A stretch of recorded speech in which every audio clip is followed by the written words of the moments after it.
Hey guys, welcome to Tarot with Banu channel. So இன்றைக்கான reading எதை பற்றி அப்படின்னா இந்த ரிலேஷன்ஷிப்பில் நீங்கள் என்ன மாதிரி ஃபீல் பண்ணுறீங்க, உங்கள் பார்ட்னர் நிஜமாகவே என்ன ஃபீல் பண்ணுறாங்க உங்களை பற்றி, உங்ககிட்ட மறைக்கக்கூடிய விஷயங்கள் என்னென்ன, அவங்களோட ஹிடன் ஃபீலிங்ஸ் என்னென்ன, என்ன மாதிரியான சுச்சுவேஷன்ஸ் போயிட்டு இருக்குது இந்த ரிலேஷன்ஷிப்பில், உங்கள் பார்ட்னரோட லைஃப்லேயும் என்ன சுச்சுவேஷன்ஸ் போயிட்டு இருக்குது. ஸோ இது சம்மந்தமாக இன்றைக்கான ரீடிங் பார்க்க போகிறோம். ஸோ இது மூலிமா உங்களுக்கு ஒரு கிளாரிட்டி கிடைக்கும், உங்கள் பர்சனுக்கு நிஜமாகவே உங்கள் மேலே லவ் இருக்கா இல்லையா அப்படிங்கிற கிளாரிட்டி இன்றைக்கான ரீடிங்கில் உங்களுக்கு தெரிஞ்சுக்கும். ஓகே, அண்ட் எப்பவும் போல் இல்லாமல் இன்றைக்கி பைல் செக்ஷனாக வச்சுருக்கேன். ஸோ பைல் 1 அண்ட் பைல் 2 ரெண்டு வச்சுருக்கேன். So pile 1 you are my everything, சரியா? Pile 2 you and me forever and ever. நல்லா டீப் பிரெத் எடுத்துகிட்டு காமாயிட்டு, மைண்டை நல்லா காமாக வச்சுட்டு டீப் பிரெத் எடுத்துகிட்டு மனசில் உங்கள் பர்சனை நல்லா நினச்சிட்டு காம் டவுன் ஆகிட்டு அவங்களோட பேரை ரிப்பீட்டடாக உங்கள் மனசில் சொல்லிகிட்டே இருங்க ஒரு 30 செகண்ட்ஸ்க்கு. அதுக்கப்புறம் நீங்கள் பைல் சூஸ் பண்ணுங்கள். ஓகே, ஸோ எந்த பைல் உங்களுக்கு கனெக்டடாக இருக்கோ அந்த பைல் சூஸ் பண்ணிக்கோங்க. பைலுக்கான டைமிங்கை டிஸ்கிரிப்ஷனில் ஆஸ் யூஷுவல் மென்ஷன் பண்ணியிருப்பேன். நீங்கள் டேரெக்டாக அந்த டைமிங்க்கு போய்க்கலாம். இப்போ ரீடிங் ஸ்டார்ட் பண்ணலாமா? ஓகே, பைல் 1 சூஸ் பண்ணவங்களுக்கு யூ ஆர் மை எவ்ரிதிங்.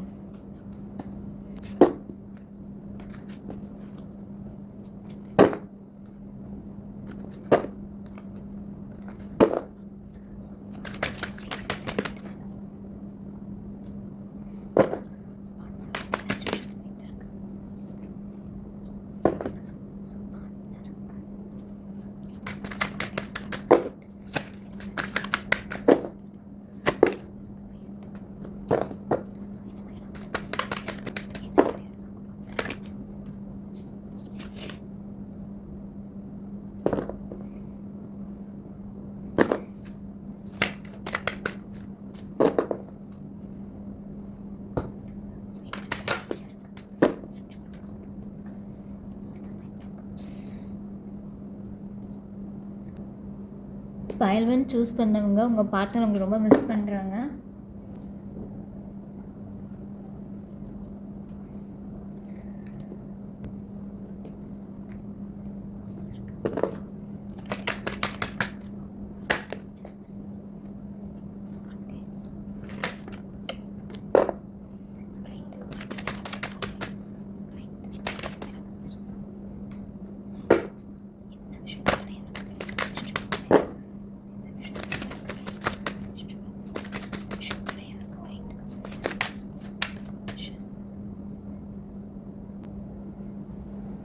இந்த வீடியோ பார்க்குறவங்க ரொம்பவே டபுள் மைண்டடாக இருக்கீங்க.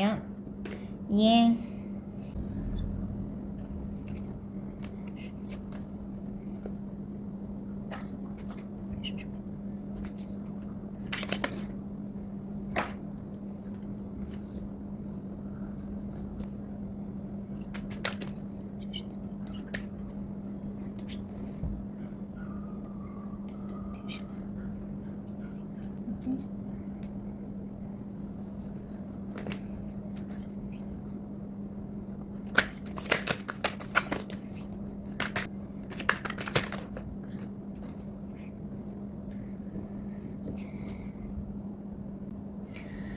பைல் 1 சூஸ் பண்ணவங்களுக்கான ரீடிங் என்ன அப்படிங்கிறத பார்க்கலாம். ஃபஸ்ட்டு உங்களுடைய ஃபீலிங்ஸ் என்ன, உங்கள் பார்ட்னரோட ஃபீலிங்ஸ் பார்க்கலாம். உங்கள் பார்ட்னருக்கு உங்கள் மேலே என்ன மாதிரி ஃபீலிங்ஸ் இருக்குது அப்படின்னா இப்போதைக்கு சுச்சுவேஷன் எதுவுமே சரியாக இல்லாமல் இருந்திருக்கும். பாஸ்ட்டில் நீங்கள் எது பேச போனாலும் ஒரு சண்டை வம்பு வந்துக்கிட்டே இருந்திருக்கும். அந்த இடத்துல ஏதோ ஒரு இடத்துல நீங்கள் நிம்மதியாகவே ஒரு 10 நாள் கூட தொடர்ச்சியாக பேசியிருக்க மாட்டீங்க. 2 நாள் நல்லா பேசுகிற மாதிரி இருக்கும், திருப்பி 3ஆவது நாள் சண்டை அந்த மாதிரி வந்திருக்கும். ஸோ இதை நினச்சி அவங்க ரொம்பவே வருத்தப்படுறாங்க. அண்ட் மோரோவர் பார்த்தீங்கன்னா அவங்க இப்போ அவங்களோட ஃபீலிங்ஸ் உங்கள் மேலே எப்படி இருக்குன்னு கேட்டிங்கன்னா, சம்வேர் இந்த ரிலேஷன்ஷிப்பை காப்பாற்றணும், பேலன்ஸ் பண்ணணும் அப்படின்னு அவங்க நினைக்கிறாங்க. நிஜமாகவே அவங்க உள் மனசில் அந்த ஆசைகள் இருக்குது. இந்த ரிலேஷன்ஷிப்பை பேலன்ஸ் பண்ணி அடுத்த கட்டத்துக்கு கொண்டு போகணும், இந்த பர்சன் எனக்கு என் லைஃப்பில் வேணும், கட்டாயம் வேணும் அப்படின்னு அவங்க மனசில் நினைக்கிறாங்க. ஸோ நான் கார்ட் ஷஃபில் பண்ணும் போதே நான் சொல்லியிருப்பேன் ஒரு விஷயம், உங்கள் பார்ட்னர் உங்களை ரொம்ப மிஸ் பண்ணுறாங்க பைல் 1 அப்படிங்கிறது. ஸோ உங்கள் பார்ட்னர் நிஜமாகவே உங்களை ரொம்பவே மிஸ் பண்ணுறாங்க. அண்ட் அது மட்டும் இல்லை, உங்களை இழந்துருவோமோங்கிற ஒரு பயமும் வந்து உங்கள் பார்ட்னருக்கு நிஜமாகவே இருக்குது. I'm afraid to lose you. நிஜமாகவே உங்களை ஒரு வேறு லெவலில் வச்சு பார்க்குறாங்கன்னு வச்சுக்கோங்களேன். ஸோ நீங்கள் வந்துட்டு எப்போதுமே அவங்களோட லைஃப்பில் வந்துட்டு டாப்னா எப்படி சொல்கிறது, மற்றவங்களோட கம்பேர் பண்ணி டாப் கிடையாது. நீங்கள் வேறு, உங்களோட ஸ்பேஸை வேறு யாருக்கும் கொடுக்கவும் முடியாது, அந்த இடத்த வேறு யாரும் ஃபில் பண்ணவும் முடியாது. ஸோ அப்பேற்பட்ட ஒரு ஸ்பெஷலான இடத்துல வந்துட்டு உங்கள் பார்ட்னர் உங்களை வச்சுருக்காங்க. அண்ட் எல்லாரையும் கம்பேர் பண்ணும்போது நீங்கள் ரொம்ப வந்துட்டு யூனிக்காக தெரியுறீங்க உங்கள் பர்சனுக்கு. ஸோ என்ன தான் எப்பேற்பட்ட பர்சன்ஸை பார்த்துருந்தாலும், எவ்வளோ பெரிய ரொம்ப பியூட்டிஃபுல் பர்சன் பார்த்துருந்தாலும், கேரக்டர் வைஸ் இல்லை ஃபிசிக்கல் வைஸ் எவ்வளோ பார்த்துருந்தாலும், உங்களை மாதிரி வேறு யாரும் அந்த பர்சனை இம்ப்ரெஸ் பண்ண முடியாது, அட்ராக்ட் பண்ண முடியாது. இதுதான் ரியாலிட்டி. அக்செப்டட். சரியா? இப்போதைக்கு அவங்க வந்து உங்களை தேடி வர முடியாததுக்கு காரணம் அவங்க லைஃப்லேயே வந்து சில சுச்சுவேஷன்ஸ் வந்து ரொம்ப மோசமாக இருக்குது. என்ன அப்படின்னு கேட்டிங்கன்னா, சில விஷயங்களை வந்து நினச்சி ரொம்ப வருத்தப்படுறாங்க, பாஸ்ட்டே ரொம்ப திங்க் பண்ணுறாங்க உங்கள் பர்சன். அது மட்டும் இல்லை, லைஃப்பில் நடக்கிற எல்லா விஷயத்துக்கும் வந்துட்டு தான் மேலே வந்துட்டு பழி போட்டுக்கிறாங்க. நம்ம தான் காரணமோ, எல்லாமே நம்ம தான் தப்பாக முடிவெடுத்துட்டோமோ, சில விஷயங்கள் நம்ம யோசித்து முடிவெடுத்துருக்கலாமோ அப்படின்னு தனக்கு தானே வந்துட்டு அவங்க மேலே வந்துட்டு ப்ளேம் பண்ணிக்கிறாங்க. சில விஷயங்கள் நடக்குதுன்னா அதுக்கு ஒரு காரணம் இருக்கும் இல்லையா? பட் அந்த விஷயத்தையும் தான் தலைமை தூக்கி போட்டுட்டு இது என்னால் தான் நடந்துச்சு, இதனால் சரி பண்ணவே முடியாது, தப்பாக முடிஞ்சிருச்சு, இனிமேல் இது வந்துட்டு வேறு எனக்கு ஹோப்பே இல்லை, வேறு சான்ஸே இல்லை அப்படின்னு நினச்சி ரொம்பவே பயப்படுறாங்க. ரொம்பவே சென்சிட்டிவ் அண்ட் எமோஷ்னலாக இருக்காங்க உங்கள் பார்ட்னர். ஸோ அந்த சுச்சுவேஷன்லேருந்து அவங்க வெளியில் வரணும். ஓகே, இது வரைக்கும் நடந்ததெல்லாம் சரி, இனிமேல் நடக்க போகிறது என் கையில் இருக்குது, அதை நான் பத்திரமா பார்த்துக்கிறேன், நான் வந்துட்டு அதை நான் கரெக்டாக கான்ஷியஸாக ஹேண்டில் பண்ணுறேன் அப்படிங்கிற அந்த ஒரு செல்ஃப் அவேர்னஸ் உங்கள் பார்ட்னருக்கு வரணும். ஓகே, அது வந்து கொஞ்சம் வாரங்கள் ஆகும், ஸோ கொஞ்சம் மாதங்கள் கூட ஆகலாம். அந்த செல்ஃப் அவேர்னஸ் வரும்போது அவங்களே அக்செப்ட் பண்ணிப்பாங்க சில விஷயத்தில், எது நம்ம தப்பு பண்ணோம் இந்த ரிலேஷன்ஷிப்பில், எதனால் இந்த ரிலேஷன்ஷிப் இவ்வளோ பிரேக்கப் ஆச்சு, எதனால் இந்த ரிலேஷன்ஷிப் வந்து இப்போ ஆன் அண்ட் ஆஃபில் இருக்குது அப்படிங்கிற அந்த ஒரு உணர்வு வந்து உங்கள் பார்ட்னருக்கு கொஞ்சம் லேட்டாக தான் வரும். அது வரைக்கும் கொஞ்சம் பொறுமையாக வெயிட் பண்ணுங்கள். அண்ட் உங்கள் பார்ட்னருக்கு உங்கள் மேலே வந்து ரொம்ப ரொம்ப லவ் இருக்குது, ரொம்ப ரொம்ப மிஸ் பண்ணுறாங்க. அண்ட் அது மட்டும் இல்லை, அவங்களோட வாழ்க்கையில் வந்துட்டு ஒன்று நீங்கள், இன்னொன்று அவங்களோட கரியர், பிஸ்னஸ், லைஃபு அது. ஸோ இது ரெண்டையும் பேலன்ஸ் பண்ணுறதுக்கு ஆனால் வழிகள் என்னவோ அதை நோக்கி முயற்சி பண்ணிகிட்டு இருக்காங்க. அதுக்கான ஸ்டெப்ஸும் எடுத்துகிட்டு தான் இருக்காங்க. ஓகே, அவங்க மனசில் எல்லா பிளானிங்குமே இருக்குது. உங்களையும் வந்துட்டு லைஃப்பில் வச்சுக்கணும், அதே சமயம் அவங்க லைஃப்பும் வந்து எந்த வகையிலையும் பாதிச்சிடக்கூடாது, சரிஞ்சிடக்கூடாது. அவங்க கெரியர், ஃபைனான்ஸு, பிஸ்னஸ் எதுவாக வேணால் இருக்கட்டும். ஸோ அந்த பாத்வேயும் நான் வந்து கரெக்டாக ஹேண்டில் பண்ணணும், உங்களையும் வந்து ஹேண்டில் பண்ணுங்கிறது வந்து தெளிவாக உங்கள் பார்ட்னர் இருக்காங்க. பிகாஸ் உங்கள் பார்ட்னர் உங்களை விட மாட்டாங்க, அவ்வளோ சீக்கிரம் விட்டுட்டு போகவும் மாட்டாங்க. இப்போ நீங்கள் நோ கான்டாக்டில் இருந்திருந்தாலுமே அது சில பிரச்சனைகளால தான் தவிர உங்கள் பார்ட்னர் உங்களை விட்டு முழுசாக மூவ் ஆன் பண்ணிட்டாங்க அப்படிங்கிறதுலாம் கிடையாது. So wait for that. So இந்த ரிலேஷன்ஷிப்பில் வந்துட்டு உங்களுடைய ஃபீலிங்ஸ் எப்படி இருக்குன்னு நான் சொல்லிடுறேன். ஸோ இவ்வளோ நேரம் அவங்களோட ஃபீலிங்ஸ் கேட்டிங்க இல்லையா? ஸோ உங்களுடைய ஃபீலிங்ஸ் எப்படி இருக்குன்னு கேட்டிங்கன்னா, உங்கள் பர்சன் மேலே ஓவர் அன்பு, இது வரைக்கும் நீங்கள் லைஃப்லேயே வந்து யார் மேலேயுமே இவ்வளோ அன்பு, பாசம், கேர் இதெல்லாம் காமிச்சிருக்கவே மாட்டீங்க. ஈவன் உங்கள் அப்பா, அம்மா, அண்ணன், தம்பி, ஸோ இவங்களெல்லாம் தாண்டி ஒரு ஸ்பெஷலாக வந்து இந்த பர்சனுக்கு லவ், கேர் எல்லாமே இருந்திருக்கும். இந்த பர்சன் இல்லாமல் உங்கள் வாழ்க்கையே இல்லை அப்படிங்கிற மாதிரி நீங்கள் வந்துட்டு இருந்திருப்பீங்க. அண்ட் அது மட்டும் இல்லை, இந்த பர்சன் தான் உலகம் அப்படின்னு நினச்சிட்டு இருந்திருப்பீங்க இந்த பர்சனை பார்த்த நாள்லேருந்து, பழகின நாள்லேருந்து. அண்ட் மோர் ஓவர், எவ்வளோ தான் அன்பு, பாசம் இருந்தாலும் இன்னொரு சமயம் இந்த பர்சன் மேலே ஒரு பயமும் உங்களுக்கு இருக்குது. இந்த பர்சனை நம்பலாமா, இந்த பர்சன் என்னை விட்டுட்டு போயிடுவாங்களா, இந்த பர்சன் எனக்கு கிடைக்காமையே போயிடுவாங்களா, இல்லை இந்த பர்சன் லைஃப்பில் வேறு யாராவது ஒரு பர்சன் இருக்காங்களா, இந்த பர்சன் எதுக்காக என்கிட்ட வந்தாங்க, இந்த பர்சன் என்கிட்ட நடிக்கிறாங்களா, இப்படி 1008 கேள்வி, 1008 பயம் வந்து உங்கள் மனசில் இருக்குது. அண்ட் ரொம்ப ரொம்ப வந்துட்டு ப்ரெசண்ட்டில் இல்லாமல் நீங்கள் ரொம்ப பாஸ்ட்டில் இருக்கிற மாதிரி எனக்கு தெரியுது. ஸோ உங்களோட பர்சனோட உங்களுக்கும் உங்கள் பர்சனுக்கும் சில பிரச்சனைகள் வந்திருக்கும் இல்லையா? ஸோ அந்த பாஸ்ட் பிரச்சனையே ரொம்ப நீங்கள் திங்க் பண்ணிகிட்டு இருக்கீங்களோன்னு நான் நினைக்கிறேன். ஸோ அந்த பாஸ்ட் பிரச்சனையை திங்க் பண்ணுறதுனால என்ன ஆகுது அப்படின்னா, ப்ரெசென்ட்டுக்கு வர மாட்டேங்கிறீங்க. ஓகே, ப்ரெசென்ட்டுக்கு வந்து சில விஷயங்களை அக்செப்ட் பண்ண ஆரம்பிக்கணும். ஓகே, இந்த பார்ட்னர் என்னை தேடி வருவாங்க, பிகாஸ் நான் வந்து ஒரு உண்மையான லவ் கொடுத்துருக்கேன் அப்படிங்கிற அந்த அக்செப்டன்ஸ் வேணும். அந்த நம்பிக்கை வேணும். ஸோ இங்கே அதுதான் ரொம்ப முக்கியம். ஸோ நீங்கள் இப்படி தான் ஃபீல் பண்ணுறீங்க. உங்கள் லைஃப்பில் என்ன மாதிரியான சுச்சுவேஷன்ஸ் போயிட்டு இருக்குன்னு கேட்டிங்கன்னா, எதுக்கெடுத்தாலும் சண்டை, அப்பா கூட சண்டை, அம்மா கூட சண்டை, ஃப்ரெண்டு கூட சண்டை. சண்டைன்னா அடிதடி முடியை பிடிச்சிக்கிட்டு அந்த சட்டையை பிடிச்சிட்டு அந்த மாதிரி சண்டை இல்லை. ஒரு வாக்குவாதம், ஒரு எரிச்சல், ஒரு கோபம், சம்மந்தமே இல்லாமல் எல்லாரையும் திட்டுறது, எல்லாருமேலேயும் கோவப்படுறது, அப்புறம் உட்காந்து வருத்தப்படுறது. ஐயோ நம்ம கோவப்பட்டோமே, வருத்தப்பட்டோமே, ஒன்றுமே இல்லாத விஷயம்க்குலாம் நம்ம ரியாக்ட் பண்ணியிருக்கோமே, ஏன் எதுக்கு அப்படின்னு உங்களுக்கே உங்கள் மேலே ஒரு கோவம். அண்டு ஒரு பீஸ்ஃபுல்லாகவே உங்களோட லைஃப் இப்போதைக்குன்னு இல்லை. ரொம்ப பீஸ்ஃபுல்லாக இல்லவே இல்லை. எல்லாமே ரொம்ப எதை நோக்கி போகுது, ஏன் இப்படியே போயிட்டே இருக்குது, ஒரு அமைதி வேணுமே, எனக்கு கொஞ்சம் அமைதியாக விடுங்க அப்படிங்கிற மாதிரி ஒரு மென்டல் ப்ரெஷரில் நீங்கள் இருக்கீங்க. உங்களோட லைஃபு, கெரியரு, பிஸ்னஸ்ஸு, ஒர்க் எதுவுமே இப்போதைக்குன்னு சரியில்லை. எல்லாத்துலேயுமே ஒரு டிஸ்டர்பன்ஸ் இருந்துக்கிட்டே இருக்குது. உங்களுக்கு ஏதோ ஒரு உறுத்தல் உங்களுக்குள்ளே இருந்துகிட்டே இருக்குது இந்த லைஃப்பை பொறுத்த வரைக்கும். அது ரிலேஷன்ஷிப்புன்னு இல்லை, மொத்தமாகவே சொல்கிறேன். உங்கள் லைஃப்பை பொறுத்து லைஃபே ஒரு உறுத்தலாக இருக்குது. ஒரு நிம்மதியான இப்போ ரிலேஷன்ஷிப் பிரச்சனையாக இருக்குன்னா நெக்ஸ்ட் லைஃப்பை பார்க்கணும் இல்லையா? ஸோ அதுவுமே அங்கே ப்ராப்பராக இல்லையோன்னு எனக்கு தோணுது. ஸோ அங்கேயுமே நீங்கள் சஃபர் ஆகிட்டு இருக்கீங்க, எனக்கு புரியுது. இந்த பர்சன் மேலே உங்களுக்கு இன்னுமே அந்த ஒரு கன்ஃபியூஷன் ஸ்டேட் இருக்குது. இந்த பர்சனை சூஸ் பண்ணணுமா, இல்லை உங்கள் லைஃப்பில் ஆல்ரெடி நீங்கள் ஒரு பர்சனை மீட் பண்ணியிருப்பீங்க, உங்ககிட்ட ஃப்ரெண்ட்லியாக இருந்திருப்பாங்க, ரொம்ப அன்பு, பாசம், கேர்லாம் காட்டியிருப்பாங்க. அதாவது இந்த பர்சன்கிட்ட நீங்கள் உங்கள் பார்ட்னர்கிட்டேருந்து நீங்கள் எதிர்பார்த்த விஷயங்கள் எல்லாம் அந்த பர்சன் கேட்காமையே உங்களுக்கு செஞ்சுட்டு இருந்திருப்பாங்க. ஸோ உங்களுக்குள்ள ஒரு கன்ஃபியூஷன் வந்திருக்கும். ஏன்னா இப்போ இந்த பார்ட்னர் சரியாக பேசுகிறதில்ல, ஒரு சரியான அன்பு பாசம் காட்டுறதில்ல, என்ன தான் அவ்வளோ உள்ள ஃபீலிங்ஸ் வச்சுருந்தாங்க நான் சொன்னாலும் வெளியில் அவங்க நடந்துக்கிறது எல்லாமே டிஃப்ரெண்ட்டாக இருந்திருக்கும். ஸோ அதனால் உங்களுக்கு ஒரு கன்ஃபியூஷன் ஸ்டேட் வந்திருக்கும். இந்த பர்சனை சூஸ் பண்ணுறதா, இல்லை என் லைஃப்பில் புதுசாக ஒரு பர்சன் வந்திருக்காங்களே அவங்கள சூஸ் பண்ணுறதா அப்படிங்கிற ஒரு கன்ஃபியூஷன் ஸ்டேட்டில் நீங்கள் இருக்கீங்க. ஆர் அதர்வைஸ் ஒரு வேளை ரெண்டாவது ஒரு பர்சன் இல்லை உங்கள் லைஃப்பில் அப்படின்னா, வீட்டில் அப்பா அம்மா சொல்கிற ஒரு மேரேஜ் ப்ரப்போசல் ஸ்டார்ட் பண்ணியிருப்பாங்க. ஸோ வீட்டில் பார்க்குற பையனோ பொண்ணோ அதுக்கு நம்ம சம்மதம் சொல்கிறதா அப்படிங்கிற ஒரு கன்ஃபியூஷன் ஸ்டேட்டில் இருப்பீங்க. இல்லையா மூணாவது பார்த்தீங்கன்னா, சம்வேர் வேறு ஏதாவது எனக்கு ரிலேஷன்ஷிப்பு வேண்டாம், நான் கொஞ்சம் நாளைக்கு மேற்கொண்டு படிக்கலான்னு இருக்கேன், இல்லை வெளியூர் போகலான்னு இருக்கேன், இல்லை பிஸ்னஸ் பண்ணலான்னு இருக்கேன், இப்படி ஏதாவது ஒரு ஆப்பர்ச்சுனிட்டிஸ் வச்சுருப்பீங்க. ஸோ இதில் எதை சூஸ் பண்ணுறதுன்னு தெரியாமல் ஒரு தடுமாற்றத்தில் நீங்கள் இருக்கீங்க, ரொம்பவே கன்ஃபியூஷன் ஸ்டேட்டில் இருக்கீங்க. ஸோ இந்த ரிலேஷன்ஷிப்பில் உங்களை பொறுத்த வரைக்கும் என்ன தடையாக இருக்குதுன்னு கேட்டிங்கன்னா, ஒரு சரியான ஒரு குட் டைம் நீங்கள் ரெண்டு பேருமே ஸ்பெண்ட் பண்ணிக்கல.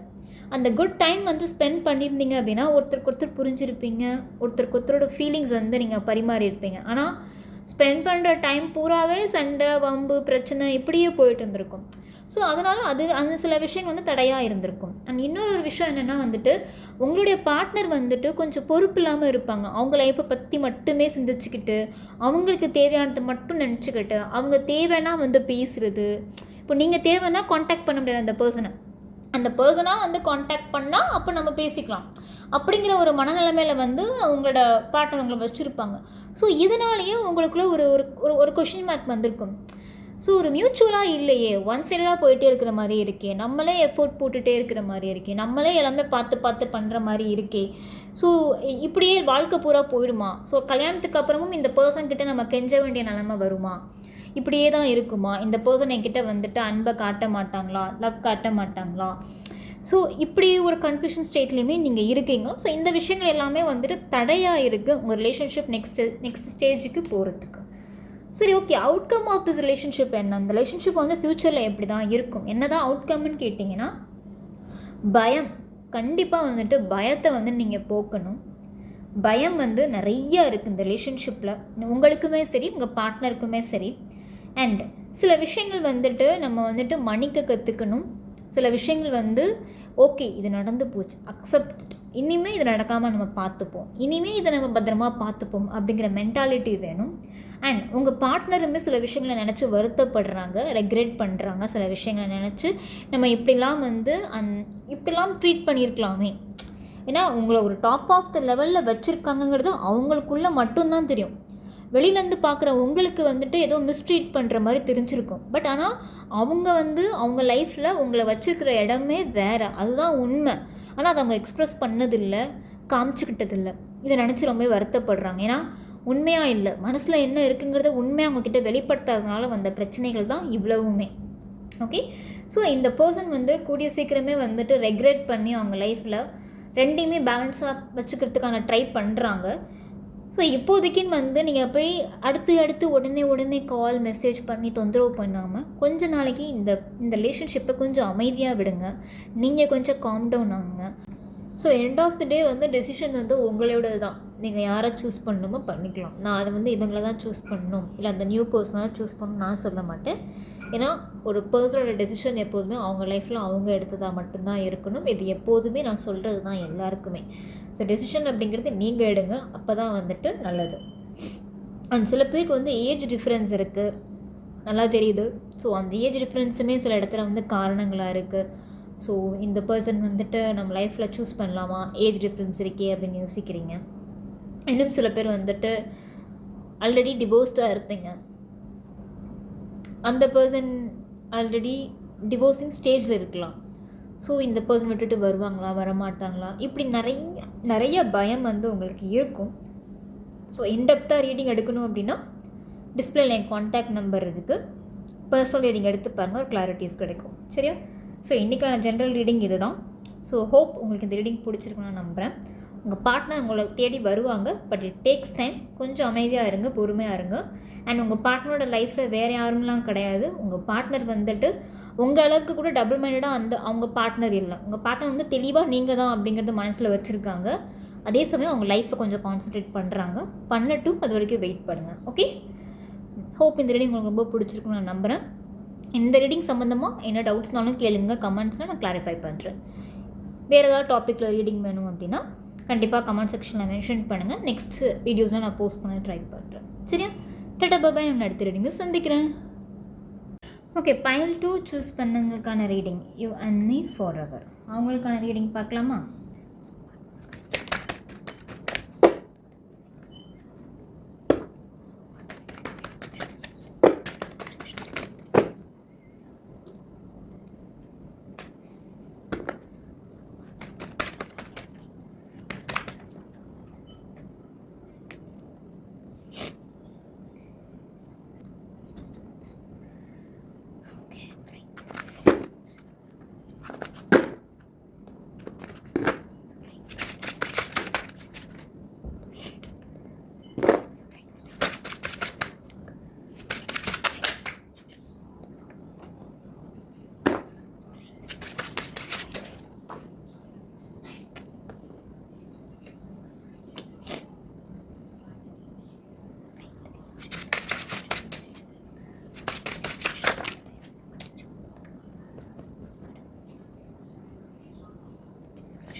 ஓகே, பைல் 2 சூஸ் பண்ணவங்களுக்கான ரீடிங் என்ன அப்படின்னு கேட்டிங்கன்னா, ஆக்சுவலாக உங்கள் பார்ட்னரோட ஃபீலிங்ஸ் இப்போ எப்படி இருக்குது அப்படின்னு கேட்டிங்கன்னா வந்துட்டு, இந்த ரிலேஷன்ஷிப்பை வந்துட்டு ஒரு கமிட்மெண்ட் கொடுக்கணும் அப்படிங்கிற மைண்ட் செட்டில் அவங்க இல்லை. உங்கள் கூட பேசணும், பழகணும். நீங்கள் பேசுனீங்கன்னா நல்லா பேசுவாங்க. ஒரு சிச்சுவேஷன்ஷிப்பாகவே இந்த ரிலேஷன்ஷிப்பை கொண்டு போகிறீங்க அப்படின்னா அதுக்கு ஓகே சொல்லுவாங்க, அக்செப்ட் பண்ணிப்பாங்க. பிகாஸ் அவங்களுக்கு அவங்கள பிடிக்கும், உங்கள் கூட டைம் ஸ்பெண்ட் பண்ணுறது பிடிக்கும், உங்கள் கூட ரொமான்ஸ் பண்ணுறது பிடிக்கும், ஃப்ளர்ட் பண்ணுறது பிடிக்கும், வெளியில் போகிறது பிடிக்கும், வர்றது பிடிக்கும். ஆனால் மேரேஜுன்னு கமிட்மெண்ட் எடுத்தாலோ இல்லை எனக்கு ஏதாவது ஒரு லாங் டேர்மாக ஒரு கமிட்மெண்ட் கொடுன்னு கேட்டாலோ அந்த இடத்துல அவங்க வந்துட்டு ஸ்டெப் பேக் ஆவாங்க. ஸோ இதனால் உங்களுக்கு வந்துட்டு ரொம்ப மன உளைச்சலாக இருந்திருக்கும். என்னடா இது, அப்போது ஒன்று டைம் பாஸ்க்காக வந்து என்ன யூஸ் பண்ணுறீங்களா அப்படிங்கிற மாதிரி கேள்விகள் உங்களுக்குள்ளே வந்திருக்கும். பிகாஸ் இந்த பர்சனும் அப்படி தான் நடந்துப்பாங்க, அதை தான் எக்ஸ்பெக்டும் பண்ணுறாங்க உங்ககிட்ட இருந்து. அதாவது நீங்கள் லாங் டேர்மாக ஜாலியாக இந்த பர்சன் கூட ட்ராவல் ஆனால் இந்த பர்சன் உங்களை அக்செப்ட் பண்ணிப்பாங்க. அதுவே நீங்கள் ஏதாவது ஒரு கமிட்மெண்ட்டுன்னு போய் கேட்டிங்க அப்படின்னா கண்டிப்பாக ஸ்டெப் பேக் ஆகி உங்களை விட்டுட்டு டாட்டா பாபே சொல்கிறதுக்கு ரெடியாக இருப்பாங்க. ஆனால் அவங்களோட லைஃப்பில் வந்துட்டு ஆக்சுவலாக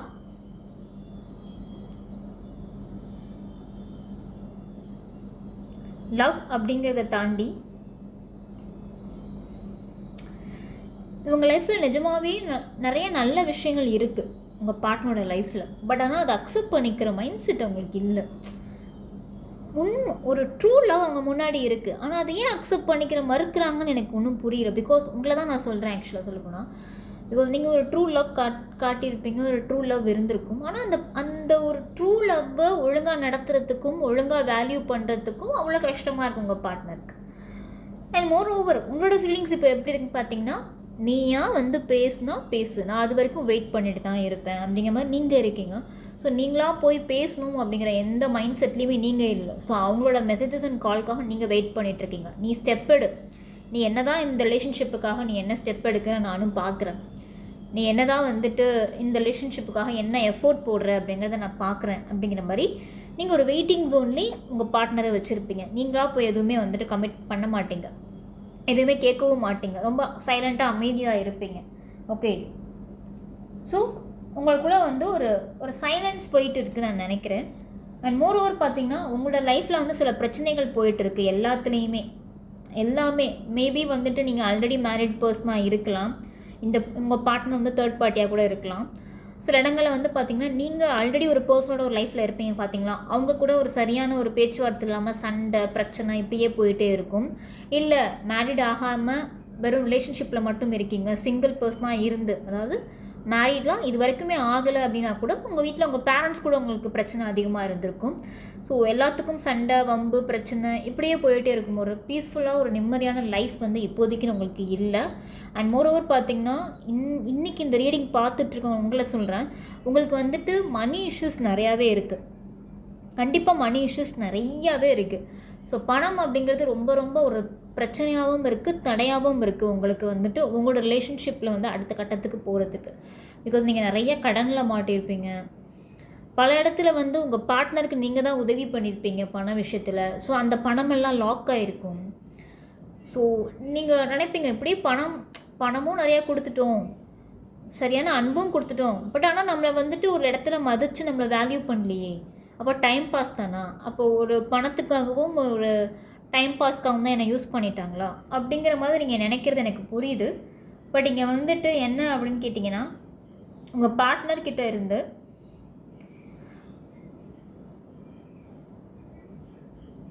உங்கள் பார்ட்னர் வந்து இந்த ரிலேஷன்ஷிப்பை வந்துட்டு ஒரு சிச்சுவேஷன்ஷிப்பாக தான் பார்க்குறாங்க.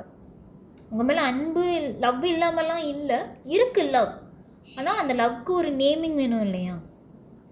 ஸோ இன்றைக்கி இருக்கிற காலகட்டத்தில் நேமிங் அப்படிங்கிறது ரொம்ப ரொம்ப முக்கியம். ஸோ நம்ம ரொம்ப நாளைக்கு ஹிடனாகவும் இருக்க முடியாது, ரொம்ப நாளைக்கு நம்ம மறைச்சும் வைக்க முடியாது சில விஷயங்களை.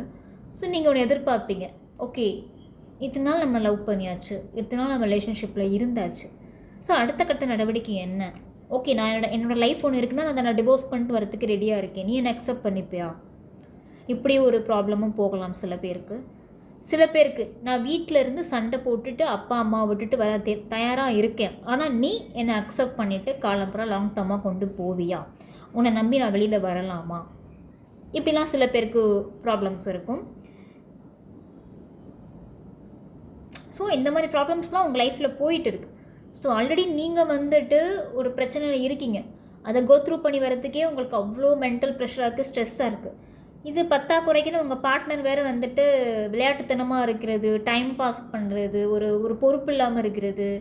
நிஜமாகவே அதாவது என்ன சொன்னால், நீங்கள் ரொம்ப எமோஷன் சென்சிட்டிவாக இருப்பீங்க, ரொம்ப முக்கியத்துவம் கொடுத்து சில விஷயங்கள் கேட்பீங்க. ஆனால் அந்த டைமிங்கில் உங்கள் பார்ட்னர் என்ன சொன்னாங்கன்னா, ட்ராமா க்ரியேட் பண்ணாத, சும்மா பிரச்சனையாக்காத, சும்மா எல்லாத்துக்கும் ஒரு கேள்வி கேட்காத, சும்மா அழுவாத, இப்படி நிறைய சொல்லியிருப்பாங்க உங்கள் பார்ட்னர். பிகாஸ் அவங்க வந்துட்டு ஒரு விஷயத்தை வந்துட்டு வேல்யூ பண்ணலை, பொறுப்பாக பார்க்கல. ஸோ இப்போ வரைக்கும் உங்கள் மேலே இன்ட்ரெஸ்ட்லாம் இருக்குது. இப்போ நீங்கள் போய் ஜாலியாக பேசுனீங்கன்னா பேசுவாங்க, ஓகே எனக்கு கமிட்மெண்ட்லாம் வேணாம்ப்பா, நீ என் கூட லாங் டேர்மெல்லாம் வாழ வர வேணாம், அட்லீஸ்ட் என் கூட பேசு போதும் நீங்கள் நினச்சிங்கன்னா உங்ககிட்ட பேசுவாங்க, நல்லா பேசுவாங்க, ஜாலியாக பேசுவாங்க, காலில் எவ்வளோ நேரம் வேணாலும் இருப்பாங்க, வெளியில் கூப்பிட்டிங்கன்னா வருவாங்க. ஆனால் கல்யாண பேச்சோ இல்லை லாங் டேர்மாக அதை கமிட்மெண்ட்டுன்னு கேட்டிங்கன்னா இந்த பர்சன்கிட்டேருந்து எப்போதுமே உங்களுக்கு வராது. இதுதான் உண்மை, அக்செப்ட் பண்ணிக்கோங்க. எப்போதுமே இந்த பர்சன்கிட்டேருந்து உங்களுக்கு கமிட்மெண்ட் அப்படிங்கிறதே கிடைக்காது. ஓகே, நீங்களே ஆல்ரெடி லைஃப்பில் வந்து ரொம்ப ஸ்ட்ரெஸ்ஸில் இருக்கீங்க, ஆல்சோ யுவர் பார்ட்னர், உங்கள் பார்ட்னரோட லைஃப்லேயுமே சில பிரச்சனைகள் போயிட்டுருக்கு. ஓகே, மோரோவர் உங்கள் பார்ட்னர் வெளியூரில் எங்கேயாவது இருக்கலாம், இல்லை வெளியூர் கூட போயிருக்கலாம். இப்போதைக்கு நான் சொல்கிறேன், சில பேருக்கு அந்த மாதிரி சுச்சுவேஷன் தான் எனக்கு இங்கே தெரியுது. ஸோ என்ன அப்படின்னு கேட்டிங்கன்னா, நீங்கள் எவ்வளோ தான் கமிட்மெண்ட்டுக்காக எஃபோர்ட் போட்டாலும் அந்த சைட்லேருந்து 0 ரிசல்ட்டு தான். ஸோ பைல் 2 அக்செப்ட் பண்ணிக்கோங்க. இதை கண்டிப்பாக நீங்கள் அதை அக்செப்ட் பண்ணி தான் ஆகணும். ஸோ கமிட்மெண்ட்டு கொடுக்காத ஒரு பர்சனை நம்பி நீங்கள் லைஃப்பில் ட்ராவல் பண்ண வேணாம் அப்படிங்கிறது என்னோடய அபிப்பிராயம். எண்ட் ஆஃப் த டே உங்கள் சுச்சுவேஷன், உங்களோட டெசிஷன் தான் சுச்சுவேஷனை பொறுத்து. ஸோ நீங்கள் டிசைட் பண்ணிக்கோங்க. நான் சொல்ல வேண்டியதை சொல்லிட்டேன். ஓகே, ரிஸ்க்கு தான் இந்த பர்சனை நீங்கள் சூஸ் பண்ணுறது, ரிஸ்க்கு தான் லைஃப்பில். ஸோ யூனிவர்ஸ் சொல்கிறாங்க, உங்களோட ரிஸ்கில் நீங்கள் இந்த பர்சனை சூஸ் பண்ணுறதா தான் பண்ணிக்கலாம். கண்டிப்பாக அது ஒரு பாடமாக தான் உங்கள் லைஃப்பில் இருக்கும். கண்டிப்பாக ஒரு லெசன் வந்து நீங்கள் கோ த்ரூ பண்ணுவீங்க. ஸோ இந்த பர்சனை என்னை கேட்டால், இந்த பர்சனை விட்டு மூவ் ஆன் பண்ணிவிட்டு உங்கள் லைஃப்பில் இருக்க பிரச்சனைகளை பாருங்கன்னு தான் நான் சொல்வேன். பிகாஸ் உங்கள் லைஃபே மிகப்பெரிய பிரச்சனைகள் இருக்குது. ரிலேஷன்ஷிப்பையும் தாண்டி உங்கள் லைஃப்பில் நிறைய பிரச்சனை இருக்குது. கரியர், ஃபைனான்ஸுன்னு சொல்லிட்டு வீட்டில் பிரச்சனை நிறைய. இந்த பர்சன் மட்டுமே பிரச்சனை கிடையாது, லைஃபே பிரச்சனையாக இருக்குது உங்களுக்கு. ஸோ ஃபஸ்ட்டு உங்களோட லைஃப்பை நீங்கள் பாருங்கள். உங்களோட ஃபேமிலி மெம்பர்ஸு கூட கொஞ்சம் சரியான கனெக்ஷன் வச்சுக்கோங்க. ஃப்ரெண்ட்ஸ் கூட சரியான கனெக்ஷன் வச்சுக்கோங்க. மணி கொஞ்சம் தடுமாற்றமாக இருக்குது. ரொம்ப புவர் மேனேஜ்மெண்ட்டாக இருக்குது மணியில். எனக்கு தெரிஞ்ச வரைக்கும் நீங்கள் ரொம்ப புவர் மேனேஜ்மெண்ட்டாக இருக்கீங்க மணி விஷயத்தில். ஸோ கவனம் செலுத்துங்க. ஸோ கண்டிப்பாக இன்னொரு செகண்ட் இன்கம் வச்சுக்கிறது ரொம்ப ரொம்ப நல்லது உங்களை பொறுத்த வரைக்கும். ஸோ பணம் அப்படிங்கிறது உங்கள் வாழ்க்கையில் ரொம்ப ரொம்ப முக்கியம் அப்படிங்கிறத நான் இங்கே சொல்லியும் ஆகணும். ஃபஸ்ட் அந்த பணத்துக்கு இம்பார்ட்டன்ஸ் கொடுங்க, அப்புறம் ரிலேஷன்ஷிப்புக்கு இம்பார்ட்டன்ஸ் கொடுக்கலாம். சரியா? ஸோ இந்த பர்சனை வந்து என்னை கேட்டால் சூஸ் பண்ணாதீங்கன்னு தான் நான் சொல்லுவேன். ஸோ டெசிஷன் வந்து உங்களோடது. சரியா? எண்ட் ஆஃப் த டே வந்து நீங்கள் சூஸ் பண்ணிக்கோங்க உங்களோட டெசிஷன் என்ன அப்படிங்கிறது. ஸோ பைல் 2 இதுதான் ரீடிங். இன்னும் இன்டெப்த்தாக காம்ப்ளிகேட்டடாக கிளாரிட்டிஸ் வேணும். இது ஜென்ரல் ரீடிங் தான். ஸோ காம்ப்ளிகேட்டடாக இருக்குது, இன்னும் சரியான முறையில் கிளாரிட்டியான ரிலேஷன்ஷிப் ரீடிங் வேணும் அப்படின்னு நீங்கள் எதிர்பார்த்தீங்க அப்படின்னா டிஸ்பிளேல என் கான்டாக்ட் நம்பர் இருக்குது. பர்சனல் ரீடிங் எடுத்துப்பாங்க, ஒரு கிளாரிட்டிஸ் கிடைக்கும். சரி, இது ஜென்ரல் ரீடிங் தான். ஸோ பொதுவான ஒரு எனர்ஜி தான். 82-85% பொருந்திடும். 20% வந்து அவங்கவுங்க நேமை பொறுத்து ரிசல்ட் வந்து மாறும். சரியா? ஹோப் இந்த ரீடிங் உங்களுக்கு பிடிச்சிருக்கு நான் நம்புகிறேன். ஸோ இந்த ரீடிங் சம்மந்தமாக எனி டவுட்ஸ்னாலும் கேளுங்க, கமெண்ட் செக்ஷனில் கிளாரிஃபை பண்ணுறேன். வேறு ஏதாவது டாப்பிக்கில் ரீடிங் வேணுனாலும் சொல்லுங்கள். கண்டிப்பாக நான் அதை நெக்ஸ்ட் வீடியோஸில் போஸ்ட் பண்ணுறேன். டாடா பாய், டேக் கேர். பைல் 2 கண்டிப்பாக உங்களை நீங்கள் டேக் கேர் பண்ணியே ஆகணும். ஸோ ஹாப்பியாக இருங்க, பாசிட்டிவாக இருங்க. டாடா பாய், நான் அடுத்த ரீடிங்கில் சந்திக்கிறேன்.